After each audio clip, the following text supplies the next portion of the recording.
nyo og 5 ka bersikulo bahin sa sugo sa Dios sa mga bana nga higugmaon ang mga asawa. Apan kita pud nga mga asawa mo higugma pud kita unsay buhaton sa atong mga bana, higugmaon pud nato ang atong mga bana. Og ako kamong tagaan sa 5 ka bersikulo unsaon nato nga masunod kana ang gisugo sa Dios ang paghigugma sa asawa o bana man.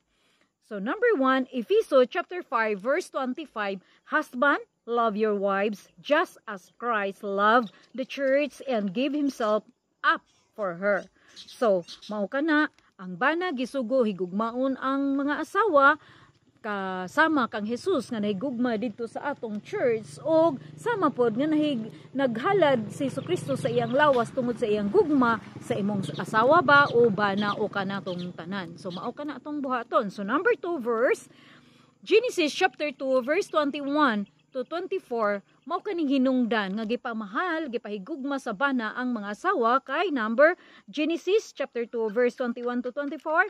Lord God caused Adam fall into the deep sleep. While Adam sleep, God made man's ribs and closed up the place with flesh. Then the Lord God made a woman from the rib He had taken out of the man, and God brought a woman to Adam. The man said, "This is now the bone of my bones and flesh of my flesh. She shall be called woman, for she was taken out of men." So mao kana ang giingon ni Adam nga mao kini pagkakita niya sa babae sa iyang abay kay gidalaman sa Dios, kay di ba gipatulog sa Dios si Adam aron nga kwaon niya ang usa ka gusok dito og himuon kani nga babae. Mao kato pagkakita ni Adam nga naay babae sa iyang abay, so niingon siya nga mao kini ang akong bukog sa akong bukog og unod sa akong unod. Di ba mao kana nga nalipay si Adam. So number 3, mabuhat na to kana ang paghigugma nga mato dito sa atong mga asawa ug sa atong mga bana kung kita Ephesians chapter 4 verse 2, paingon sa 3, be completely humble and gentle, be patient, bearing with one another in love. So mao kana ang giingon. So make every effort to keep the unity of the spirit to the band of peace. So mao kana nga kumpletuhon nato ang atong pagpaubos, atong pagpasensya, ang matag usa gyud, bana ug asawa ang matag usa. So magpaubos gayud, magpailob, mag-inantusay, mao kana nga maghimo kita, mag-effort kita nga magkausa gid kita nga uban sa espiritu nga ang kalinaw magauban gid kanato. Mao kana tong buhaton aron nga ang gugma makasunod kita sa sugo sa Dios nga higugmaon ang mga asawa o higugmaon pod ang mga bana. So number 4,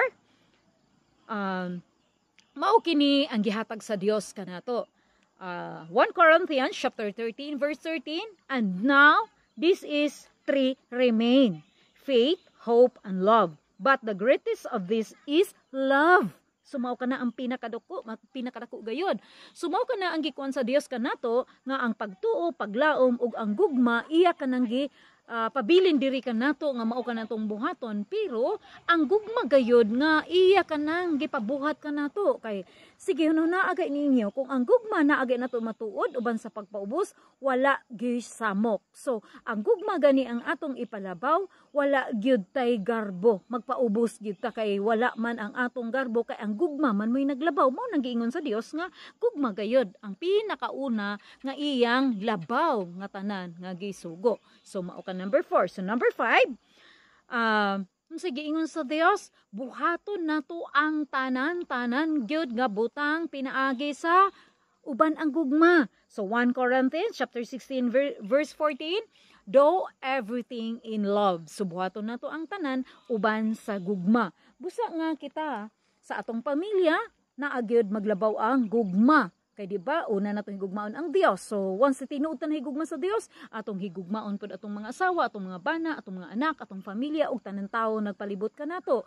Og ingon man nga atong mga buhat, trabaho man, bisag unsa ang atong trabaho, mga opisina man kamo or teacher man kamo, engineer man or magsasaka or mag-uuma ba or unsa lang nga mga trabaho kay ang giingon din ni in anything in everything. So bisag unsa atong buhaton ubanan gayud sa gugma. Kung kapoy ba ka na nga trabaho o unsa ka na nga trabaho, ubanan gayud sa gugma. Bisag unsa ka kapoy sa trabaho, ubanan gid sa gugma. Ug dili kita mo pili sa atong trabaho kay kung mopili kitag trabaho dili nato nahigugmaon natong trabaho. Busa nga ang tanan natong pagabuhaton ato gid kanang ubanan sa gugma. Ug dili nato kalimtan ang ikalima nga 1 Corinthians chapter 16 verse 14, do everything in love. So buhaton nato ang tanan nga ubanan kayod kini sa gugma. All glory to God. Thank you Jesus. So salamat sa pagpaminaw sa pulong sa Dios. Jesus loves you and I love you all.